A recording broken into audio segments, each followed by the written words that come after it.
So good afternoon, everybody, and welcome to this BIA webinar on Brexit and the general election. My name's Steve Bates, and I'm the CEO of the BIA, I'm working remotely today, so I hope that this is working for you and you can hear me fine. It's 652 days to go until Brexit, and that's it feels like quite a long time, but on one level, it doesn't feel very long at all. Laura, I'm going to ask if you can help me advance the slide.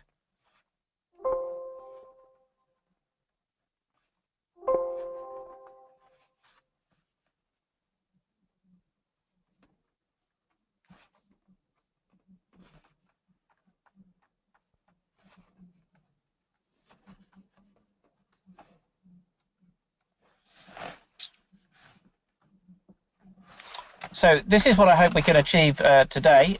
We are going to talk about the UK general election, who's won and who's lost, a bit about the Democratic Unionist Party, what happens next. We'll then look at the impact of the UK general election on Brexit and what we think that may happen in terms of the view from Europe, hard and soft Brexit. Then a couple of bits on Brexit and regulation and Brexit and trade, some work that we've been doing there. Then I'm happy to take your questions. Next slide, please.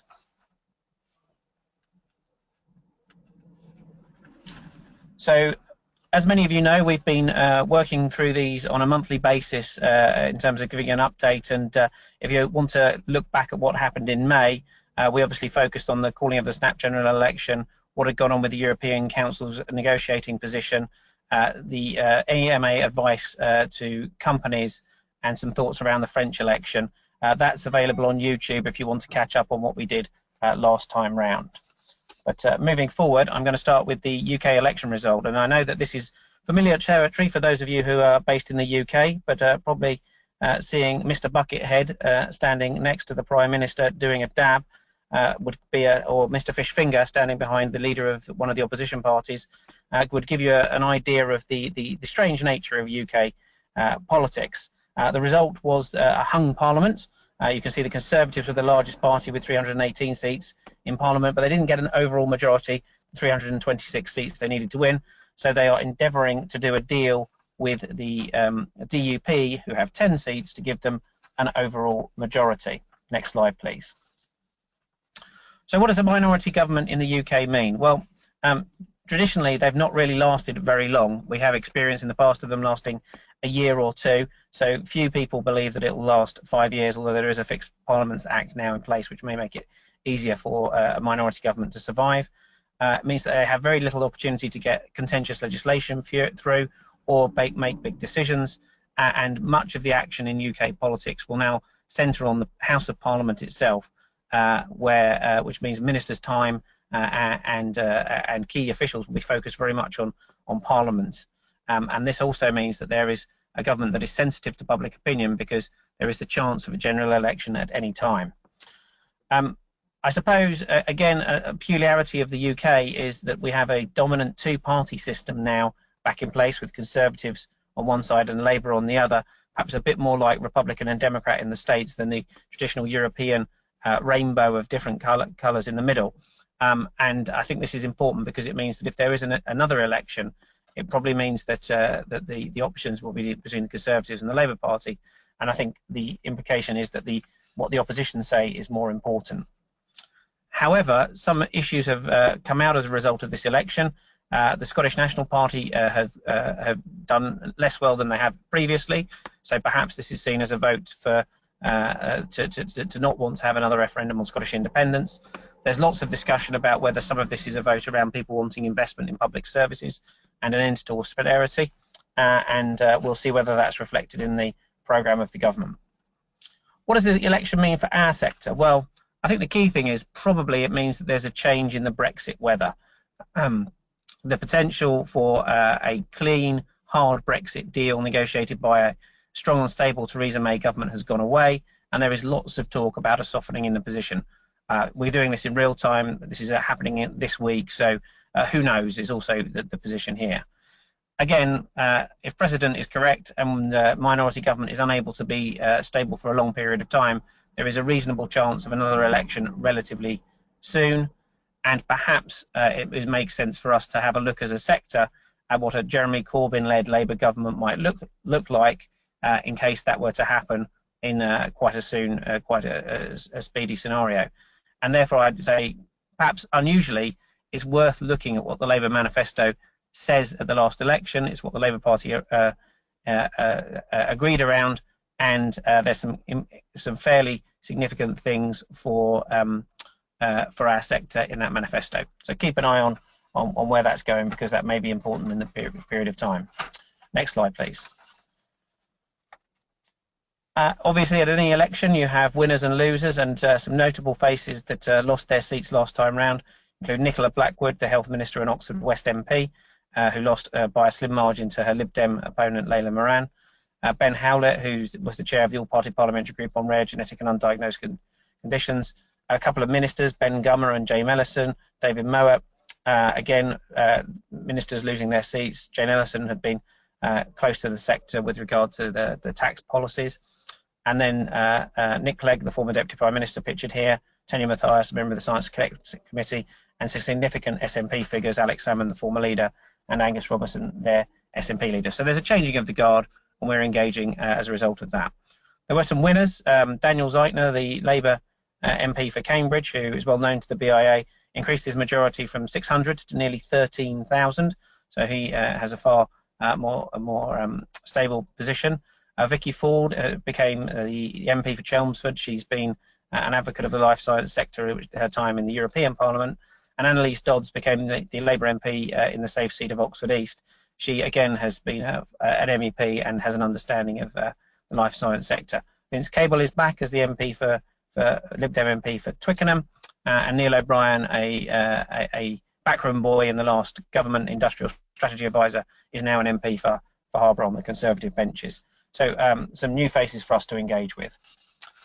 I think one of the interesting dynamics of the election result is that we now have two powerful women who don't actually sit in the Westminster Parliament, but are the de facto leaders of their groups who do sit in the Parliament. Ruth Davison, MSP, the member for the Scottish Parliament, Conservative member of the Scottish Parliament, who is widely credited with returning 13 Scottish Conservative MPs, and crucially Arlene Foster, member of the Legislative Assembly in Northern Ireland, who is the leader of the Democratic Unionist Party and is the person that Theresa May will look to do a deal with. So she has one powerful woman within her own party and one outside who she needs to do a deal with to make things happen. A little bit on the Democratic Unionist Party. For those of you who aren't familiar with UK politics, they were founded by a man called Ian Paisley in 1971 at the height of the Troubles. They're presently led by Arlene Foster. They're the largest party in the Northern Ireland Assembly, and are a unionist party, seen as the right of centre because of security and social issues, but oppose welfare cuts and are probably more traditional in their approach to the state, and the state being a useful thing. They are quite to the right on social issues, and they have plenty of experience of having worked in coalition both through the peace talks and the mandatory coalition with Sinn Féin for 10 years plus in the Northern Ireland Assembly. Laura Collister has kindly put the Twitter feed up here, and you'll see there's quite a few people who didn't know who they were, who are looking at what they mean going forward. If you look at their manifesto, you can see that they are essentially pro-soft Brexit, interested in a free trade and customs agreement with the EU, and want continued participation in research funding, but they also want some deals for industry in Northern Ireland. So as they negotiate with Conservatives, it will be interesting to see where that deal comes out.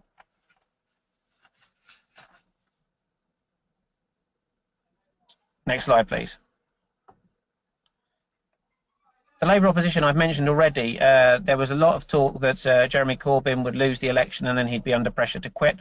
That's certainly not happened. He is seen as having had a very good campaign and seen as being the winner. His immediate future is secure, and he has moved to appoint shadow cabinet vacancies, bringing in the man he defeated in a leadership campaign last year, Owen Smith, as the shadow Northern Ireland secretary, but hasn't moved to bring the entirety of the centrists in the Labour Party into his cabinet. I think he feels ready to be Prime Minister. He's going with a team that has done him proud, and I think it will be interesting to see what goes on with Labour, particularly if there is another election this year.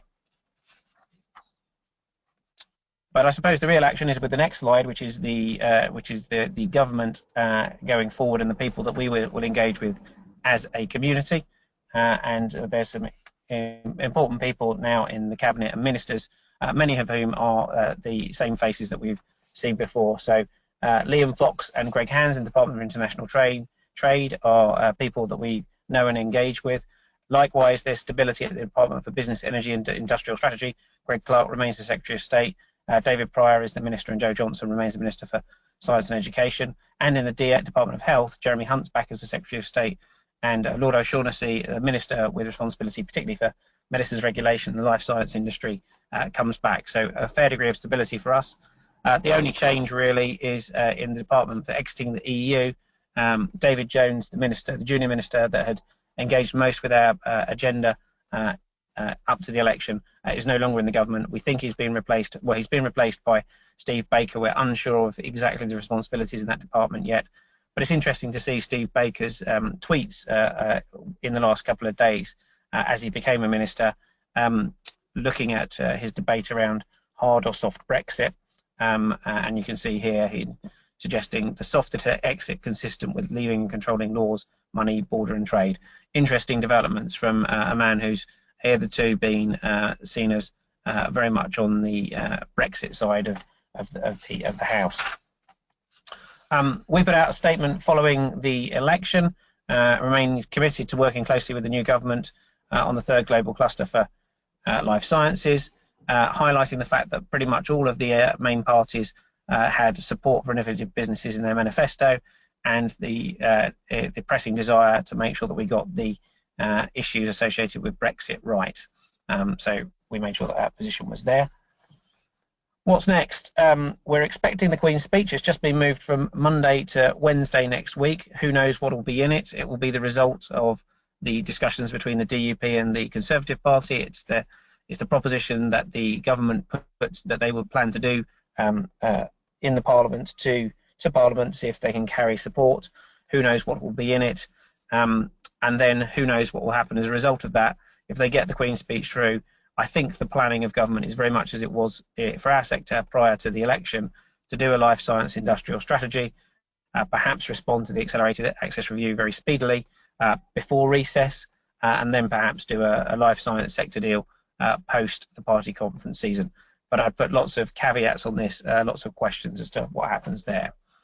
I think what's more clear is that the European Union are keen to get on with the Brexit negotiations. We're expecting those to formally start next week. A key civil servant, Ollie Robbins, has already met Barnier, the EU negotiator, this week, and we're expecting the drumbeat of negotiations to start next week. At the end of next week, there's a European Council meeting which will review the developments, and importantly for our sector, leaders are expected to endorse the procedural arrangements for the relocation of EU agencies currently located in the EU. So that means they'll have the rules of the game by which the EMA will leave London. And if things go to plan from the European Union position, the Council meeting in October will make a final decision about the new location on the EMA. I think the EU 27 are organised in how they want to handle and approach Brexit. And this is quite important to understand that whilst the UK government is still deciding what type of government it is, the EU 27 have been very clear. They want a discussion around what happens on the leaving, the exit, how you're going to leave and what the bill will be, financial obligations, citizens' rights, and what happens with the European Court of Justice with the cases that are in front of it are sort of some of the key issues. They also highlight the border in Ireland and what we do about Gibraltar. And if that is going well, perhaps by Christmas, they then will plan to have a phase 2, which is what could it look like post the leave, post March 2019. At that point, they'll consider doing that, and could include some transitional arrangements, and then we'll get to the deal if that happens. So there's a structured way in which the EU 27 wants to agree this process, but you can see that is fraught with political difficulty for a minority government in the UK, particularly if the first discussion is going to be about the bill, which might be unpopular. I think that the view from the European Union side on Brexit and the UK election is that a weakened UK government makes getting a deal harder. There has to be another election, or the government falls over on something. That makes it harder from an EU perspective. Barnier has expressed his frustration, and you can see Verhofstadt, yet another own goal. After Cameron, now May, will make the already complex negotiations even more complicated. So I think a degree of frustration from our partners on the other side of the channel. What does the election mean? Does it mean that we're going from a hard to soft Brexit? Does it mean there's going to be a reversal? Well, the Brexit referendum result is vital and is the lodestone for UK politics at the moment. But what the politicians take away is from what this latest election means, I think, is unclear and is open to interpretation. I think that the data point is there wasn't a massive vote for a hard Brexit position, and that is reflected in the composition in the Houses of Parliament. This may mean that there will be a rethink. Who knows? The cabinet is split, and who knows where it's going to get to. I think the country is split, the government is split, Parliament is split, and there is a period of uncertainty about where this is going to go to. You can see this if you look at where the cabinet are. They're probably about the same place where they were before. Boris Johnson, David Davis, Liam Fox leading the Brexiteers. Michael Gove has been brought back to do this, to do a job as the Environment Secretary. So he was a prominent Brexiteer. But Damien Green has been given a new role as First Secretary. He was strong in the Remain camp. So you pay your money and you take your choice as to where this is going to get to. Fortunately, what's clear for us at the BIA and working with colleagues at the AVPI is our industry preferred position remains the one that we articulated what feels like years ago, but was really only 9 or 10 months ago from the document that we worked up with members last year, which was articulated in what I call the PwC document, maintaining and growing the UK's world-leading life science sector in the context of leaving the EU. We want long-term predictable funding for science research, the ability to collaborate at scale, the ability to trade and move goods and capital across border, common regulatory framework with Europe, and access to talent. And we keep going with that. So again, a bit like European Union, we are straightforward. On Brexit and regulation, obviously there was a significant development from the EMA last month, and I would continue to expect to see EMA doing notices from to keep people up to date.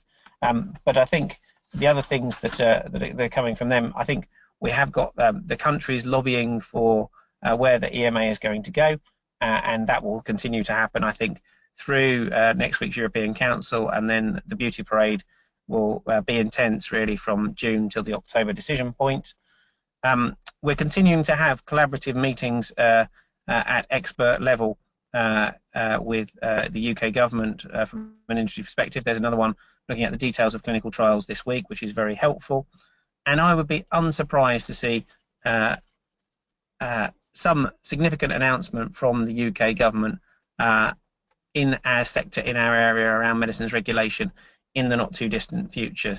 We've ensured, and I'm confident it's at the top of ministers' in trays. You'll be aware that we have a joint conference with the MHRA on the 14th of July. It was postponed a month because of the election. And I know that there is active thinking within government about how a strong message can be shared with industry very, very soon. And I hope that the conference will be the location for it, with the ministerial speaking during the day. So that's my aspiration. And I think we're book your tickets now.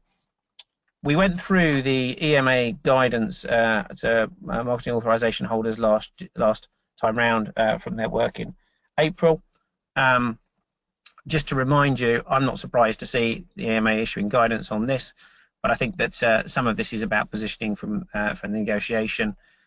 There is wiggle room for any future deal within it, and I think we've seen a slight calibration of the EMA's public statements around them articulating that this is only advice if we end up with a position which is a very hard Brexit, and perhaps the UK election has made that less likely rather than more likely now. But I think we should just stay in touch around this, and it's going to be an evolving situation. And the reason why we don't think that's great is because there are a number of things that are less good for public health with two separate systems or the UK outside the EU system. Our position remains the same. Whatever the location of the EMA, close alignment on medicines regulation is in the best interests of both UK patients and the EU patients. And I know that this is a discussion that's been had will be had at Europa Bio, has been had at FPIA, and is a consistent position with the BIA and the ABPI's position. If I can move on one more. We've also done a lot of work on the trade issues arising from Brexit. In fact, there was a deep dive meeting with this on this today, and we are going through all of these types of issues. I won't go through each of them, but experts are engaged. I think what I would say this month is I'm encouraged to see that on a government official level side, there seems to be better engagement. There is clarity around the various parts of government and how they work together, and things have moved forward at pace at certainly an official level. Whether there is clarity from ministers or parliament as to which direction to go, I don't think we've got that yet, but we have got an operating partner in government to engage with on this, and it's testament to Laura's hard work at the BIA and Ginny at the ABPIs that we have got these meetings and a good relationship. And thank you to member companies who've put people both into discussions around the future of regulation and discussions around the impact of the trade issues of Brexit. It really enables us to be the focus of the active debate with the government, and I think we are ready to move as negotiations start. And I think government continue to tell me that we are at the better organised end of the industries on these issues. However, and if you're regulars with me, you'll know this one. I always use this slide. There is a long way to go on Brexit yet. We are still really Act 1, Scene 3. We're just at the top, really somewhere between 1 and 2 on this slide here. We've invoked Article 50. The countries have met to discuss withdrawal. They've set out their stall, but we haven't even got to the point where negotiations between the UK and the EU have begun. So we're sort of at the beginning of Act 2, perhaps, but still a long way to go. Who knows? But it's all going to happen quite fast. So, in summary, this month we've had a UK general election, and I believe that has changed the Brexit weather in UK politics. The EU 27 are ready to go. They have their process, they have their plan, they know who they want to engage with, and they're expecting someone from the UK to turn up next week. We still have a UK where the government is sorting itself out and is sorting out what it wants to do in terms of its thinking around Brexit. So rather than strong and stable, perhaps it's weak and wobbly. We have, at another level, advice coming from the European Medicines Agency in terms of medicines regulation. In a sense, it's prepare for the worst scenario. But I think that there's a dynamic going on here, and I expect to see a UK government position within weeks, which is probably more helpful to us than that. And it will be interesting to see whether there is how this is handled in negotiation. My advice is hold tight until July. Do please come to the conference with the MHRA, and I think we'll have some clarity on where we're going. And who knows what will happen next in this fabulous saga. I'm sorry I haven't given you much dynasty this time round because of minority governments. We may end up with another election, and those of you who watched the BBC's coverage at the beginning of the election, Brenda from Bristol became famous when she said, "You're joking, not another election. Oh, for God's sake, I can't stand this. There's too much politics going on at the moment." I think the public are there. Perhaps you are in your companies there, but I'm afraid I can't say that I don't think that there'll be more of this to come. So I think that's it. I'm happy to take questions, and if you type them into the questions box, I am able to read them. I see there's one here already. Let's have a look. Any thoughts on the future of Lib Dems in the light of Tim Farron resigning? I think that they're still on a very low base, the Liberal Democrats, and it will be interesting to see. They have Joe Swinson and Vince Cable, who are in a sense better known names and faces now back in Parliament, so they'll probably have a leadership contest, and then I think it will depend on where that gets to as to what people take away from it. I think it's probably easier for them if they don't have the challenge between a faith-based approach and a traditional liberal approach as a leadership. How likely do I think a vote on the negotiated Brexit version of Brexit is now? I always enjoy these questions, but I sometimes think if only I got to ask you guys who are running clinical trials what you thought was going to be the outcome of your clinical trial. Yes, we have another set of data now, but we're a long way to go, and you've seen the pivots and turns. I've always said that we've got a plan for scenarios, and this will be a long game. Who knows? I think getting any deal of substance through this Parliament is going to be a challenge for any leader. Probably the chances of another ask the public has gone up, but who knows? Any indication of what might happen to the ISCF funding? Is that business as usual? That is a good question. So Greg Clark is back in the department. The Chancellor is back in the Treasury. So I think my expectation is that that it will be steady as it goes on this stuff. Considering the DUP are also supportive of industrial strategy, there may be requests from the DUP for special things for Northern Ireland. I don't know. So I think it's on track, but I think we've not yet seen the Queen's speech. We don't know which elements of their programme from before they are looking to do or prioritise. But I've not heard anything which leads me to think that there's anything going off track on that at the moment.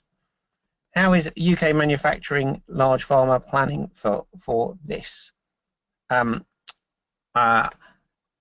is UK large pharma manufacturing planning for this?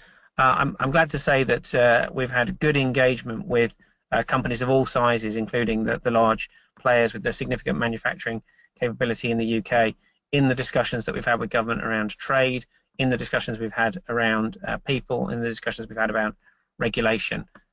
I think that they are engaged with the process. There is a degree to which they are working the scenarios. They're having an understanding of what's possible, what's not possible, and have been expressing to government the timelines against which they need to make future investment decisions. Can you shed light about the DUP's approach to science in Ireland? Not much is the simple answer to that. I know that they are supportive of industrial strategy and look for state support for the industrial sector. However, of course, they do have within the community, having been founded by Ian Paisley, who's a pastor in a particular type of Protestant church, some strong views on social issues such as a woman's right to choose, abortion, gay rights, and such like. I'm not aware that they have been particularly outspoken on contentious issues like climate change or other things. But I think this is one where we're all learning. It will be interesting to see what deal they want to do. They are pro business. They are pro jobs and growth in Northern Ireland, but they do come from a particular perspective on some of the social issues. What are the positions of the Scottish Parliament and Welsh Assembly with regard to Brexit? Well, the Scottish Parliament supports dominated by the SNP, supports the SNP position, which is they'd like to stay within the European Union, and if the UK is hard Brexited out, they'd like to have a referendum on Scottish independence to enable them to rejoin the European Union. It will be interesting to see how that is calibrated now that the general election result suggests that that's not something that is universally popular amongst Scottish voters. So I think we'll see a period of reflection and calibration from the SNP. Likewise, in Wales, there is a desire for engagement with the process. The Prime Minister met with the leaderships of both the Scottish Assembly and the Scottish Parliament and the Welsh Assembly. I think there is a bit of if rights or responsibilities come back from Brussels, do they stop in Westminster or are they passported through? has devolved powers to people. So I think there's an agenda there about what further devolution or rights could be put through. Fisheries is one of the ones that's often talked about. But I think until the Westminster government has sorted out what it's doing, it will be interesting to see how that plays. And I've mentioned already the influence of Ruth Davidson, the Scottish Conservative leader, I think within the Conservative Party, which may be important. Will the government be able to safeguard research funding continuity, 2020 horizon, etc., given they are now working with a minority? The answer is that depends. It depends on the deal that comes out. I don't think we've seen the deal yet. We would expect to see the Queen's speech next week. It was a significant part of the Conservatives' manifesto. The DUP are supportive of investment in research, but they've got to make the numbers add up, and who knows what else is wanted. The answer is I hope so, but until we see it written down again or reaffirmed by new ministers in the new Parliament, there always has to be a degree of what are they going to do. But I am confident that it's a central part of the strategy. And interestingly, it's not an area that is that the Labour Party have sought to be contentious around. So it's probably on the more likely to be in and less likely to be out piece. But who knows yet until we see something in writing. Has the BIA had any strong indications that any of its members are thinking of exiting staff resources out of the UK into France or Germany, or are they keeping their powder dry? I think people are keeping their powder dry. I think people understand the challenges of uprooting activity. It depends on the nature of the company, but most are built around staff with key talents, and that's the major motivating factor. So I'm not seeing anything yet. People are certainly starting to ask some questions, and I think I think this is a very, very important quarter really for decision making in the sector, but I'm not seeing that yet. Have you seen a step change from DIT in terms of promoting biotech ahead of Brexit? Well, we're working hard with the UK government, particularly next week at Bio, to get the message out about the fantastic ecosystem we've got in the UK. I'm very sorry that we haven't been able to convince them of the value of giving small grants to small companies as they had in previous years to fly the flag and go overseas, which is a bit of a shame. But I know that they are seized of the opportunity, and I hope that we'll be able to get them to do more with us in the coming months. How likely do you think it is that we will have a common regulatory procedures across EU, UK post-Brexit? Well, that's our aspiration. That's the plan that we are working towards. That is what industry have asked us at the BIA to do. We are in the detail on this. I would say that there are good noises. There is a willingness, and if there is a willingness, then I think that a way can be found. I'm hopeful, but I'm not naive about the complexities of this. I think it depends on the nature of Brexit. I think it depends on the UK's position, and then I think it also depends on a willingness from the EU 27 to do this. I think it is doable, but I think we need to keep the pressure on, and I think we all need to work on this. I think people are looking very seriously at what the alternative looks like, and it doesn't look very attractive from a business perspective in terms of disruption and cost. So I think we'll keep going. Is there any scope to work with the FDA instead of the EMA if talks go badly?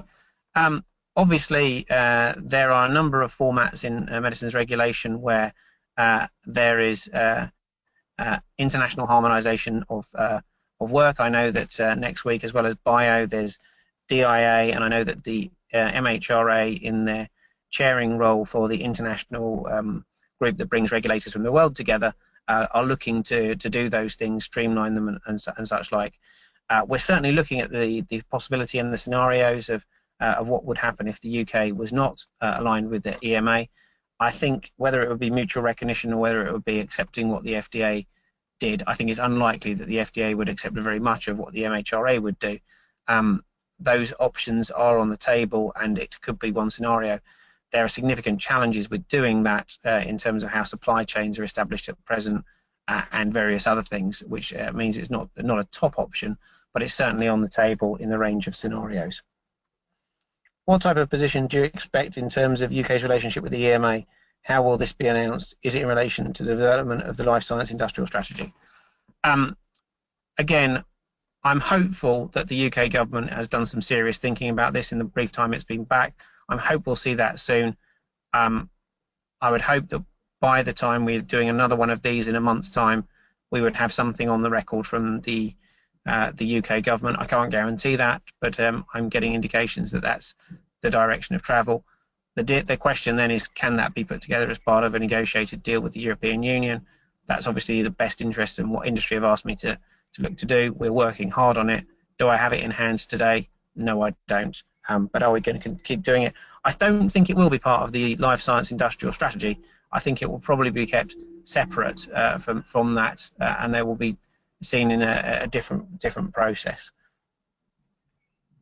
Have you heard any new developments on immigration that would impact the life science sector? Not really. I think we had been expecting a consultation from the Home Office on this subject and in this area after the election. It's too early to say what that is. Who knows what will be in the negotiation next week? There's certainly pressure from the European 27 to get citizens' rights done as an early thing. It could be a negotiating tactic to move fast on that from the UK perspective. It may be a position on which they want to dig in and hold. I don't know. Not very much new from us here. What is Sinn Féin's position with regard to Brexit? Important given the nature of Northern Ireland politics. Sinn Féin do not want to see a hard border, but of course, because they're Republicans, then they don't take their seats in the UK Parliament, even though they have MPs elected to do it. This means that their voice in Westminster terms is not a significant player in the dynamics of the UK Parliament. Obviously, there's no Northern Ireland Assembly at present because it's gone down. I think that Northern Ireland, the Sinn Féin are more likely to focus on ensuring that that they'll be focused on ensuring that the devolved assembly gets back up and running in a format that's acceptable to them, and I think they will have a limited impact in terms of voice with regard to Brexit. Obviously, they organise on both sides of the border through Ireland, and they haven't been desperately successful in terms of becoming a voice in the Irish government. If that were to happen, then of course they would be a significant player with regard to the perspectives as to how the EU27 would negotiate it. I'll have a look a bit more on that. I've not seen anything here. We've not done as much work on Sinn Féin's policies as DUP, I'm afraid. Reversal has got word of the week for us once. Did you coin it? I didn't, but Laura Collister has found it somewhere, and I can't remember if Laura wants to say where she got it from. Please do. Have we already seen, or do we expect to see, a significant drop-off in what was growing private sector investment in life sciences in the UK with all this uncertainty? No, I don't think we do, actually. I mean, I think the fundamentals of the UK life science ecosystem are very strong. They're based in pioneering science, being translated from universities and small companies. Globally, there is still a demand from companies to fill their pharma pipeline, and the sector is growing and robust. So I do think that there's continued private sector investment in the UK. We're seeing increasingly novel and new forms of private sector finance in terms of the city, and increased interest in the opportunity in our area. So I'm not sure that I do think that that uncertainty is stopping investment. Venture capital and private investment is used to managing risk. They're used to managing scientific risk. They're used to managing clinical risk. They're used to manage management risk, currency risk. This is one other element of risk to be put alongside it. But we do have a fantastic science base, great talent here, and those are things that are very hard to pick up and move in a straightforward way. So I'm still seeing good deal flow. I expect to see further announcements at Bio. We've seen more people doing secondary fundings on AIM, and an interesting announcement from MRCT this week in terms of their new brand, and they're setting up new funds in this area. So no, I don't see a massive impact of uncertainty. What else can the sector do to help best ensure we get a good deal through Brexit? Keep going, I think. Keep going on lobbying on our positions. I hope you know what they are. The things that are important to us. Getting the trade right, getting people deal right, getting the science deal right, getting regulation right. Probably focusing on regulation. And if you have an opportunity to engage with an MP or a new MP, that would be fantastic. Are you hearing any change in the influence of the Conservative backbenchers on a potential shift in the Brexit position, hard or soft? Yes, backbenchers really matter now. They're very, very important in this Parliament because it's on such a knife edge. I haven't run the ruler over whether where each of the MPs are now with regard to Brexit. My reading of what is essentially secondary sources, the papers, Twitter, and all the rest of it is, it feels like there is not the desire or the vocalness to push through as hard a Brexit as there was perhaps before the election. We shall see where this takes us. Industrial strategy. Do I think there needs to be more engagement with knowledge and expertise groups like ISPA? I think there will be the opportunity to do this between the summer and when a sector deal comes out. For me, the process by which the work that John Bell has been doing and how it gets into the public domain, and then how that turns into a life science sector deal, again, is something that I think the new government are focused on but haven't yet worked out. I hope I'll be able to give you more details on this in the next month or so. There is always the opportunity for continued expert engagement in these things. I think that probably it will be interesting to see what they put in the Queen's speech, and then whether they go very fast to something from John and then have a discussion around it over the summer, with then something coming out later in the year. That would be my best guess, but again, it's too soon this week to have got into this detail. Any new information on EUQ PPV role after Brexit? No new information this month. You're obviously aware of the EU EMA guidance of of April. I think the clarification they've put on that through an information sharing meeting at Europa Bio that I attended and Christiane attended last week is that they are providing that guidance on the basis of a worst case scenario. They accept that this is advice that is before there's been a negotiation, and that there could be an outcome to the negotiation which is not that, but in a sense they're asking people to consider and prepare for the worst if the worst was to happen, even though I think the EMA themselves and certainly industry position is a continued role for close cooperation, continued engagement. Yeah, nothing formal has changed. I think the discussion around it has perhaps a little.